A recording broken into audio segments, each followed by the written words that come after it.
TV show. I'm your host, Divine Favor, and today we are starting season 5, episode 1, and we're going to be talking to two beautiful young ladies about the struggles of being a single parent in today's society. And we all know that that has been a struggle for a very long time in our country.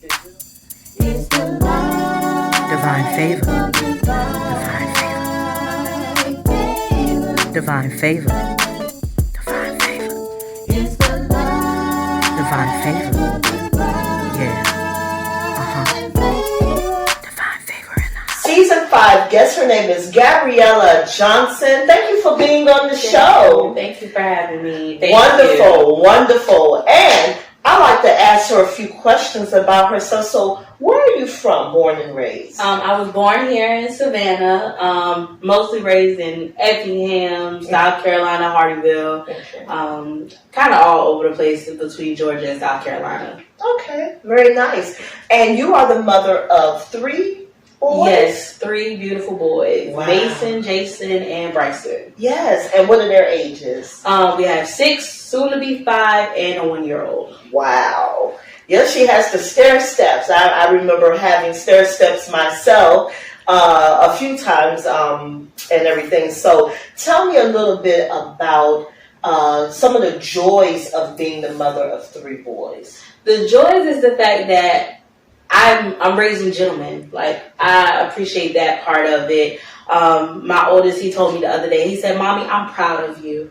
Oh. That melted my heart when he told me he was proud of me, because it's just like, regardless of the struggles that you go through, the things that we feel like we're not doing right as a parent, to hear your 6-year-old tells you, "I'm proud of you," that was a blessing. So it felt wonderful to hear. Wow. You know what? It's nice when our children really appreciate that. For him to be at such a young age, you truly are raising a gentleman. Yes. Wow, that is wonderful. What are some of the things that you would like to see happen for single parents in our country? I feel like we have a lot of resources. It's about the knowledge. I feel like we don't have a lot of knowledge out there on how to access these resources. Yes. It's pretty much word of mouth, or you don't know exactly what all benefits you can get. So I feel like we do have a good bit of resources. It's all about the knowledge out there from, you don't know about WIC until you actually get pregnant and somebody tell you, "Oh, you need to go get WIC." Yeah, that's true. You don't know about CAPS until it's time for you to go back to work, and now you got to figure out how to get CAPS. Do I even approve for CAPS? So that's been one of my personal struggles with having 3 boys alone, trying to figure out, okay, I got to work full time. How am I going to be able to afford childcare for these kids? So. Exactly. And that's one of the main issues that in our country that we have is there are not enough affordable childcare. Childcare is so very expensive these days. I think it's like $110 a child or something at this point. Bryson daycare, when he was in daycare, thank God for grandmas, but when he was in daycare, it was $540 a month. That's $270 every 2 weeks out of my check. Wow. And so it's almost like, I remember, and when I had children, I'm talking about the early 90s, almost like the late 80s, early 90s. And when I first had children, daycare was probably maybe $65 a week. Right. Or something like that. And even then, that was expensive for me. And they didn't have a lot of programs to help you then. And so I'm glad that they now in 2020 have some more programming to help young parents or young mothers that are struggling with being able to pay for daycare. But I feel like our country can do a lot better.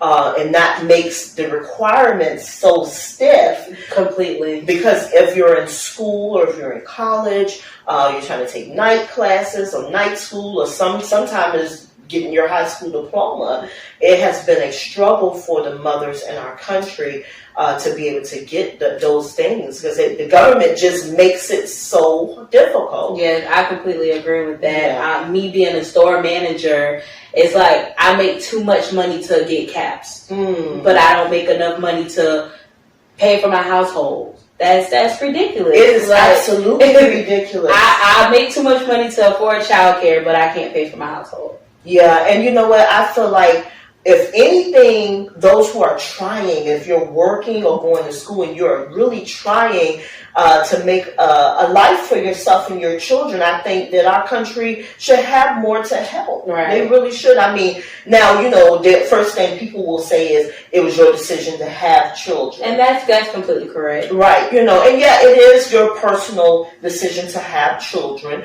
whether you're married or single. Nevertheless, we are a country of resource. We are a country, in fact, we're one of the top countries in the world. Mm-hmm. And in actuality, we should be able to offer our young women more benefits.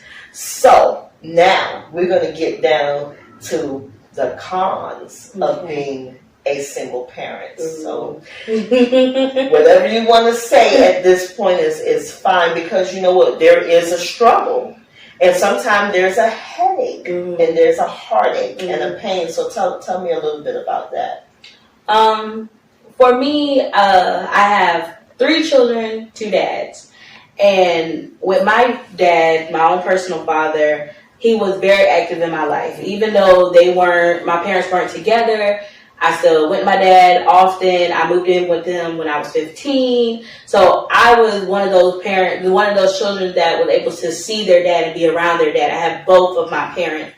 And so with me not being with my kid's father, that's one of the things I want for us to at least have a good co-parenting situation. Yes. Now, with my first 2, it was a struggle for a while. Mm-hmm. And, eventually we had that friendship where we were able to get that bond. As of right now, he takes care of my oldest 2. They primarily live with him. I'm still a very active mother. I do everything I'm supposed to do with them. But with me having the youngest one on my own and being a store manager, which requires me to answer my phone 24/7. Sometimes I got to go to work because somebody called out of work. Yeah, it's easier for them to be for them to live with him versus being with me.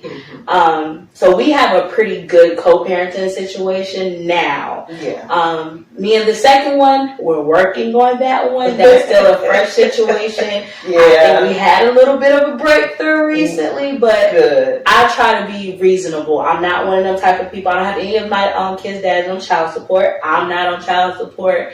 I just want you to do what you're supposed to do. That's right. That's the only thing that kills me, is when you know that this person can be great. You know they can do what they're supposed to do. And they kind of choose not to, or they want to do it to where it's benefiting them. So that's my only con with the parenting situation right now. Understood. And that's a new term, co-parenting, because when I was raising children almost 30 years or so ago, there was no such thing as co-parenting. Even though they were doing the co-parenting, we just didn't have an official title for co-parenting. So I kind of like that word, co-parenting, because it also puts the responsibility between the 2 instead of just one. Correct. And it does take time. I will say that the difficulty that's between male and female, and struggles between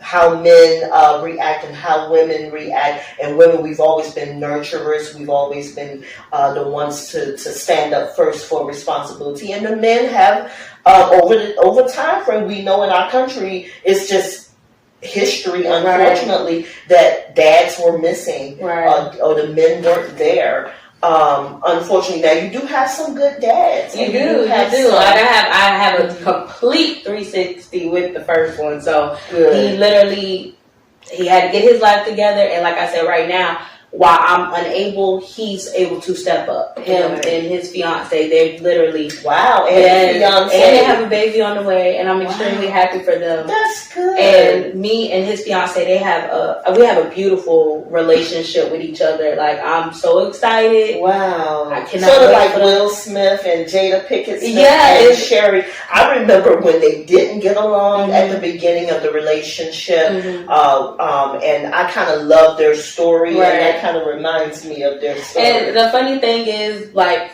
in my little dream perfect fantasy, that's how I want my relationship to be with, my future husband, wherever you at. I'm looking for you. All right, future husband, wherever but you are. I I just feel like it's a partnership. Yes. I don't want to look for my happiness within a person. Mm-hmm. I want to be able to have my own happiness, and you just help carry it along, and a little bit here and there. We all do our part, and I it equals up to appreciate that. Yeah, that's one thing I do love about Will and Jada. Fun fact, but the co-parenting, like I said, I had it from my parents. If it was drama behind the scenes, I didn't know about it until I got older. And that's really something, because a lot of people can't say that. Mm-hmm. A lot of people saw their parents fighting, or the mom was always putting the father down, or the other parent down in front of the children, in which it caused a negative effect in how the child thinks, or shapes how they feel in the relationship with them. And it's good not to do that. Correct. And I'll say that again, it is good not to do that, even though there may be problems and difficulties with the other parent, whether it's the mom and that has the children, or the dad that has the children, and vice versa. It's good to never talk down about the other parent to the children or in front of them. Grown folks' business, it needs to be grown folks' business. And in actuality, all of us at some point were guilty of it. Mm-hmm. My generation was really guilty of it. At one time, I have friends and associates that would just totally badmouth the dads in front of the kids, and it made the kids not want to have a relationship with the other parent. That's completely true. My other siblings, I'm sorry, my other siblings, they literally have different versions of my dad. Mm-hmm. I have he was present. One of my sisters that I'm close with, talks to her every day. Her experience is more like he was there, but he wasn't there. Mm-hmm. And then another one, it was just kind of like, that was my dad. And that's it. So we all, same dad, different mamas, different situations, and it's all about the parents. You want to have a healthy relationship with the other parent. Yeah. Because at the end of the day, it's going to help your children strive. Exactly. That's my importance with it. Like I said, I can't raise my children to be men. My job is to raise them to be gentlemen. Oh, I want their future wives to be proud to call them their husbands, their children's father. Mm-hmm. I want to instill that in my children, because I'm raising 3 black men. Yes, you are. 3 black gentlemen. That's right. And in this society, and we know that the world has always tried to put negativity on our young black men. And in actuality, some of them are doing some really great things out here, and some of them were raised by some really great parents. Exactly. And you don't hear that. You hear the negativity about that. So you have 3 little kings that you are raising, and that is a wonderful blessing. And I do want to ask you, though, how long did it take you with the first father of your children for things to kind of straighten out? Because you said it was really rough and rocky at the beginning.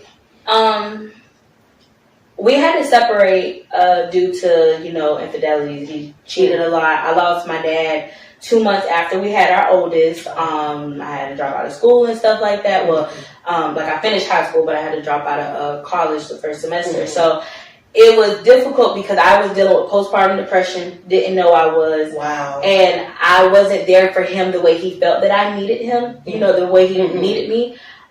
So we had that constant battle where he felt like I wasn't being there for him. Right.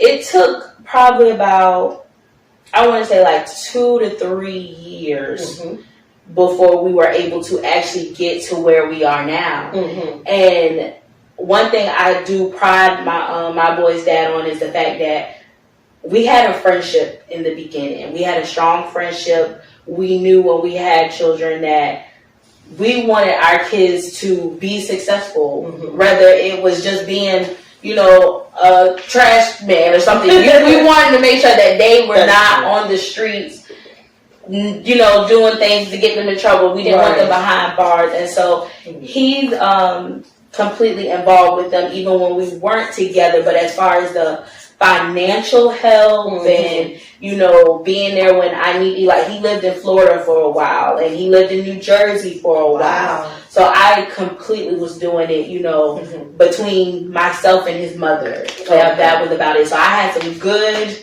strong grandmothers with both of them. That's great. That's wonderful. Wonderful, wonderful. Okay, so With that being said, I thank you for being on the show. Thank you for having me. And I love the fact of how your story came together. You were so completely honest, and that's what we need, transparency, right? In order to help others in the same situation or those who may be coming behind you, being a young parent and knowing that things doesn't always have to stay negative. It can turn for the positive or for the better, or it can be a parenthood can be a wonderful experience altogether. And it doesn't really matter if the parents are married or not, that you can still have that. Right. So I appreciate you being on the show. Thank you so much.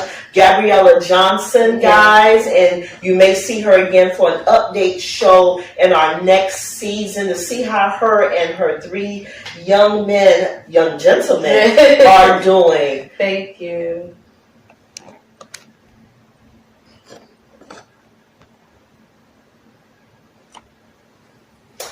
Welcome back to the show, guys, and my next guest will be Atiana Owens, and we'll be talking with her also about being a single mom. And we're back with the Life of Divine Favor TV show. Our next guest is the beautiful Atiana Owens. Thank you so much for being on the show. No problem. Thank you for having me. Yes, ma'am. You got to speak up just a little bit because we want to make sure we hear all about your story. So, tell us a little bit about you. Where were you born and raised? I was born and raised in Peoria, Illinois. Okay. And my mom moved us out to the country after she got married, so we moved to the country, and I graduated high school. I was the only black person in my graduating class. Yeah, and then from there, I moved out. Well, yeah, we'll say moved out of my mom's. Moved in with my boyfriend, and just ended up down here in Savannah for school. Okay, and you were going to... I was going to SCAD. Yeah. Okay, that's a nice school. I ended up transferring because I was going broke, paying for everything. Wow. By myself. Wow. So I transferred, finished my culinary degree, and then I had babies. Okay. All right. So you became a single mom at around what age? 21. 21. Okay, well that's not bad. You know, some of us became single moms in our late teens or early teens. It all depends, you know. Depends on when the situation occurs. And so tell me from the very beginning, from your first child, you have 3, right? Yes. Okay, she also has 3, so I get good thing, 3 and 3, you know. Okay, so this is really, really, I believe, going to be a blessing for somebody. So with your 3 children, your first child, kind of give us an experience of some of the positive things about being a mom for the first time. Oh, well, it was beautiful, you know, definitely. Like, you don't really know what it's like to be a mom until you are a mom. Like, I've taken care of kids basically my whole life. You know, growing up, I've had siblings, you know, and so many cousins that I can't count. So you're sort of like a mama to the kids in the family. Definitely. Okay. Definitely. But it's so different. Yeah. So different. And you don't never know what to expect. It's something different every single day, but that moment of that child, you know, coming out. Yeah. What they do, I mean, they probably always done, but what they do, they push it out or they take them out, you know, however you get done. They put them on top of you, and it's just like just have a moment that just like a snap of connection, which is it's an instant bonding. Yeah, it's crazy, but it's magical. It was beautiful. Definitely. Beautiful moment. Okay, well that's wonderful. And he is how old now? She. Oh, your first baby was a girl. Yes. Okay. Emery. She is 5, going on 15. Oh, you're going on 25. She is really something. But she is such a talented, special little girl. My diva, and she loves all things dance and princess and singing and she's very active. I believe she's going to be on somebody's television set. Oh, that her, She got anything to do with it? Yeah. Definitely. So definitely. And your second child is a boy. Yes, my second is Emmanuel Alexander, and he is 3 now. Yes, going on 33. Nah, he's 3 going on 3 months because he thinks he's a baby still. Yes, you know, Manny is I have to say he's very active,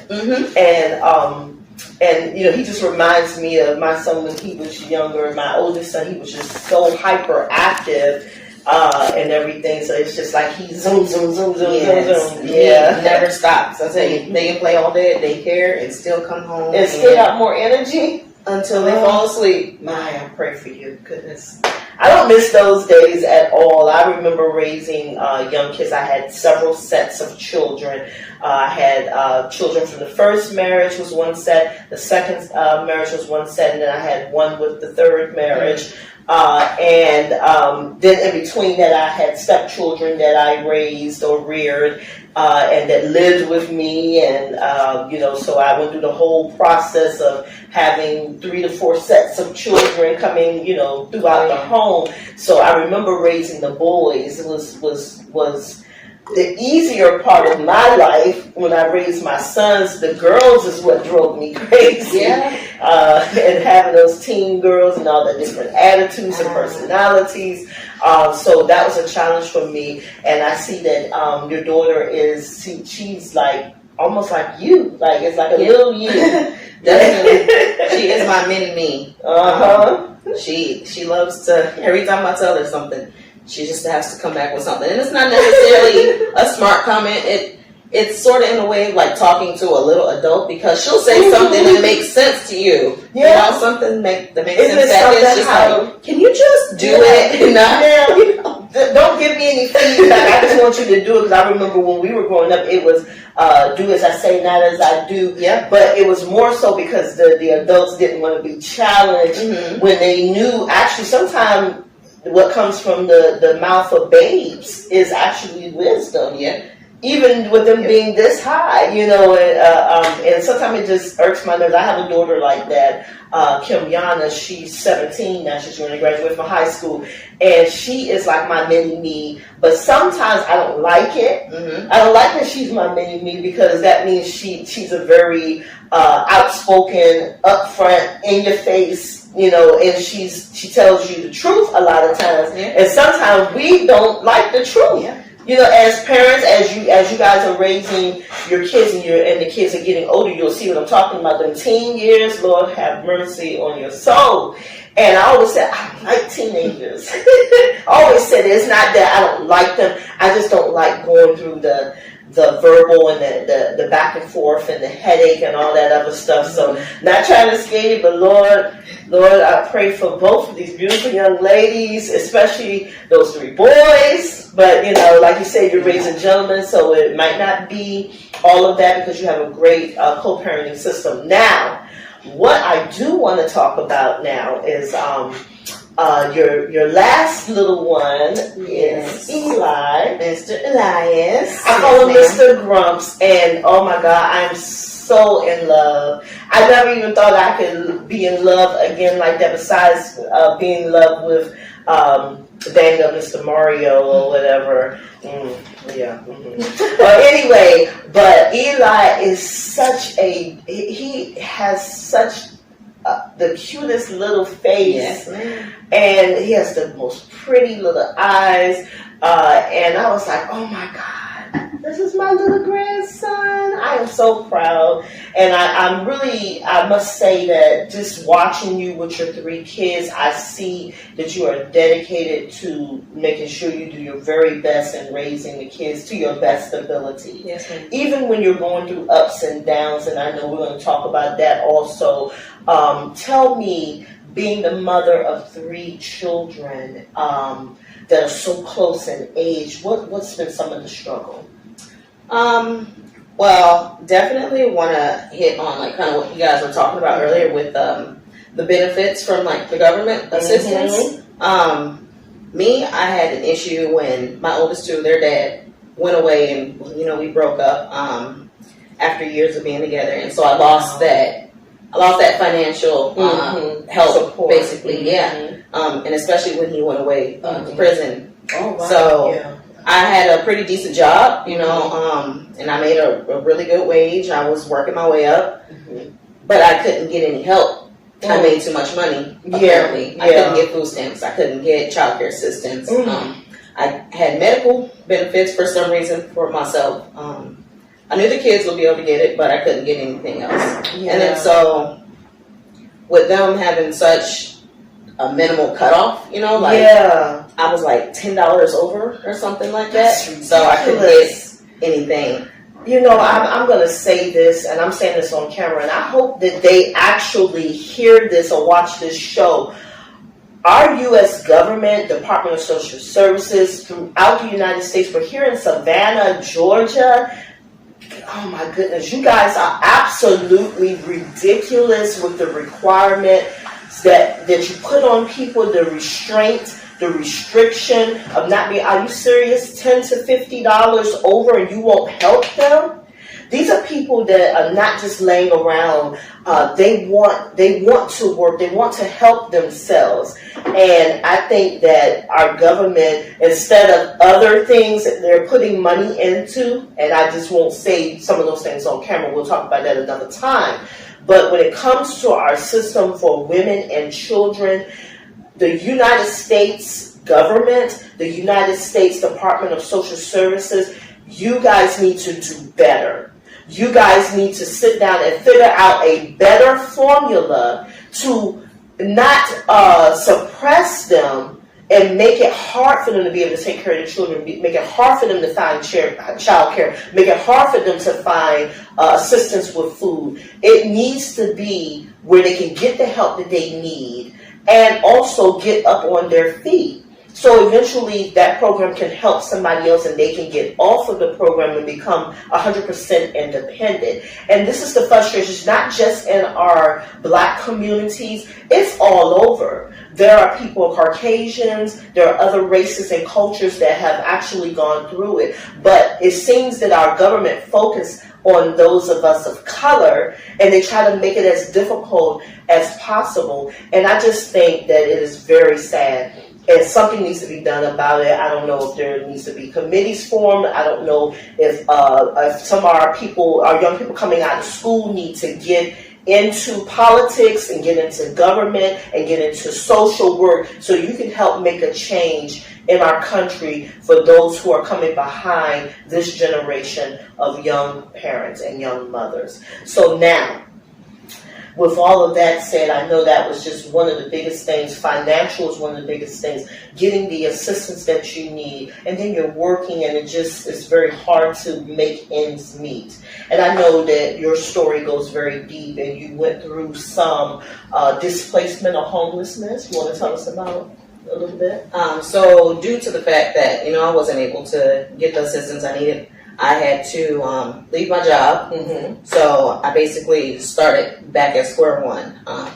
This is what I went to school for. I had my associate's degree in baking and pastry. So I was going and I was dedicating myself and my time away from my kids, because I was working nights. So all nights, every night, all weekend, But, I was like, it'll be worth it, in the end. It'll be worth it, I can be a pastry chef in the next year or year and a half, so thinking it'd be worth it, but I had to start back over at square one, and it didn't go how I thought it would go, so I just kept getting knocked back, and I moved, and money just ran out, and I lost my car, I lost our new apartment, and so I went to stay with a friend, and I just recently moved out of hers, and so we're still displaced, but it's going to work out. Oh yeah, and the thing is that when I feel like this on a spiritual note, when you are trying,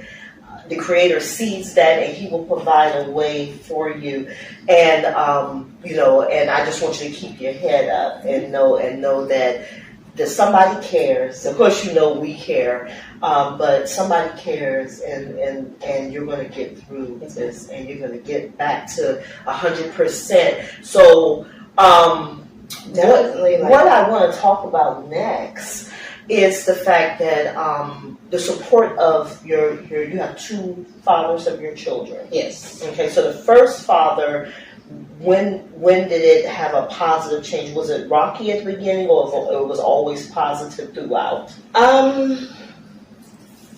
Financially, it was always pretty great. Good. He's a great father from day one. He started out as a good boyfriend, but it just didn't end up being, so you guys just decided to co-parent.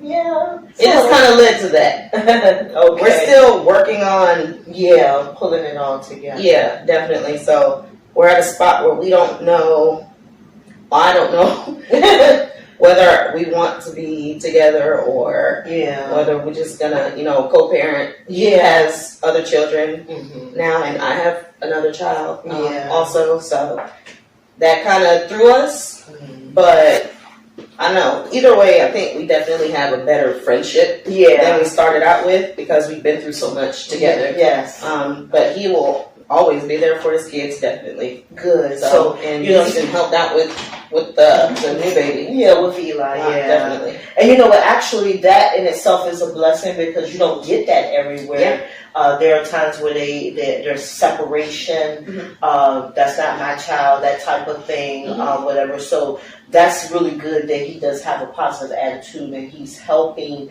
you, as much as possible. And being that he just came from, his situation and trying to get back up on his feet, I commend him for that. Definitely. Because you have a lot of black men that will get out of prison and go to doing something that they know. So he was always a good father, financially. Definitely. He always did everything he could for his kids from day one. And he just was not a good boyfriend. Yeah. So I just decided after trying that I wanted to leave it alone. And when he went to prison, lost all that financial support that he still gave me even after we broke up, or we were kind of like in a middle place, but so I had to try and find a way, and it's just been a struggle. Yeah, I can understand that. It's kind of hard when the father of your children, ends up in jail for something or another, decisions, that they've made in their life. It can have an effect on the mother and the children. And I don't think people really think about that when they decide to go out there and do whatever it is that they're doing. And I can say that I see an example of a very strong young lady that has been knocked down a million times, but you continue to get up, and that's where your success is going to come from, not only as a mother, but as a woman. So, now you were telling us about the first father. Let's talk about your youngest child's father a little bit, and some of the things that has kind of been not going correctly a little bit, but in hopes that it will change in the near future. Yes. So it started out, we were just, we were casual, whatever. We both got out of bad relationships. Me with my kid's father, and him with someone he's been long term. So we were just having fun, and I ended up getting pregnant. Yeah. And he didn't necessarily want me to have the baby, but I told him from day one that, if anything happened, there was no options. That's right. But one. So, I had the baby, and at the beginning it was just kind of like he didn't really care to, to check on me and things like that. And I understood that to a point because he did have a girlfriend, like, what do I look like? Asking some other girl what she's doing, how she's doing. But at the same time, I'm here and I'm pregnant and I'm going through so much emotionally. And, like, we used to talk all the time and now we just can't, so. Wow. It was an experience. Yeah, it was difficult, I'm sure. And then he got to a point where he wanted to reach out. And I don't know what that had to do. So he reached out and we went on for a few months. He would check on me, every once in a while. And then it stopped. Again. Yeah. Yeah. And so I had Eli, and, I had Eli, and, we were just kind of like, he didn't really care to check on me and things like that. And I understood that to a point because he did have a girlfriend, but at the same time, I'm here and I'm pregnant and I'm going through so much emotionally. And, like, we used to talk all the time and now we just can't, so. It was difficult, I'm sure. We went through, I feel like he didn't want to sign the birth certificate. Oh, wow. He asked me for a blood test. Oh. And I told him, I said, well, you know, we could have done that months ago. Mm-hmm. Like, we could have done that before the baby was born. Now he gets here and you want to do that. And it kind of hurt, you know, it did, because I thought that he knew me better than that, you know? Yeah. Yeah. We weren't like super close, but he knew things that, you know, I didn't tell anybody. He knew kind of the struggle that I was going through. Mm-hmm. And I thought he knew me better to think that I was somebody that just like doing you one day and I'm doing somebody else the next, and somebody else, you know. So I can understand that. You know, it's almost like an insult. Yeah. To injury. It is it's a horrible feeling when you participate in a intimate relationship with somebody and then they just, you know, up and want to even not claim the child, or even they have some type of, you know, problem with the whole situation. But what they don't realize is we created this situation together. Yes. Nobody was forced, nobody was raped, or anything like that. So I didn't even want to mess with him. For one, we were parked outside of your front house. Yeah. He's like, oh, come on. You know how they do. All guys like, nah. Yeah. I was like, nah, you know, leave it alone. And he just kept coming at me, and eventually, you know, I'm like, well, he's feeling you at the time. You know, us guys, yeah, he wanted some booty. Oh. Well, you know, hey, we all been through that stage, you know, and you know, the guys out there, young ladies, sometimes they just want the panties, and you know, we just have to be transparent and honest about it, and you know, we just have to know, just make better choices as young adults, male and female, because you're both kind of responsible for whatever happens in that bedroom or that car or wherever it is that it took place.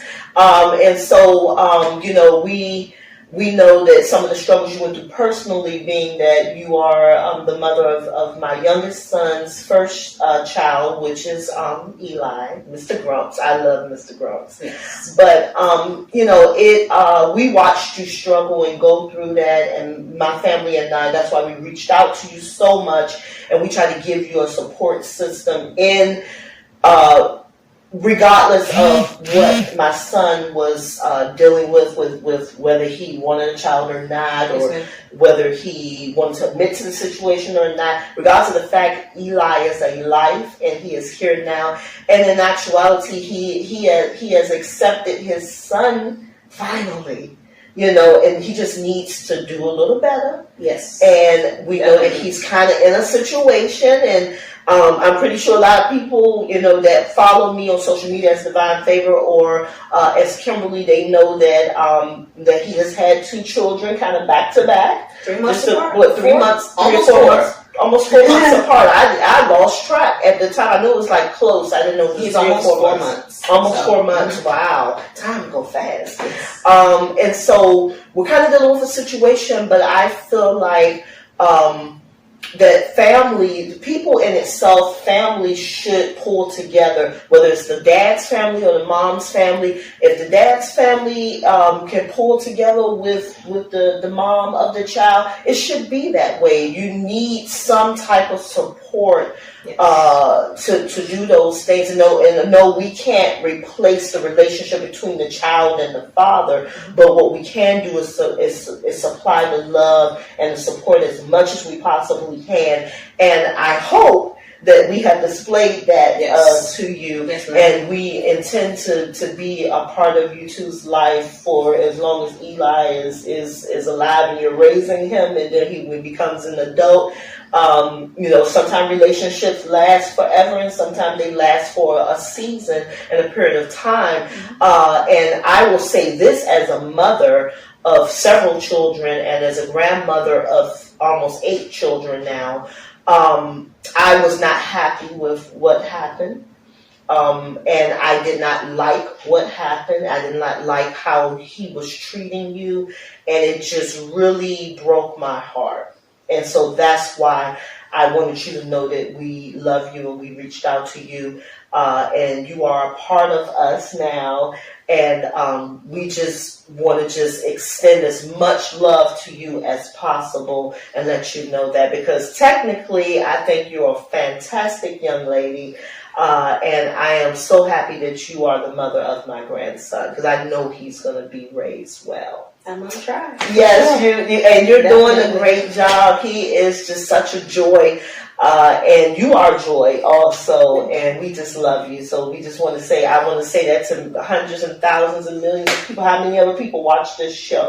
We want you to know that, irregardless of any other decision that has been made between the two of you, and I pray and hope that he will grow and mature, and that he will become 100% involved with his son and his daughter. Yeah, that'd be nice. And just just love on both of them. Yes. And I know, and that's what I want, because I don't want him to feel I don't want Eli to feel, like he's not good enough to be loved by his dad. Right. Like that, so. Well, I understand that. But trust me, we want him to be loved by his dad also, and by all of us. And so, and we're going to end that on a good note and a positive note. And we thank you for being on the show. Oh, darling, it's okay.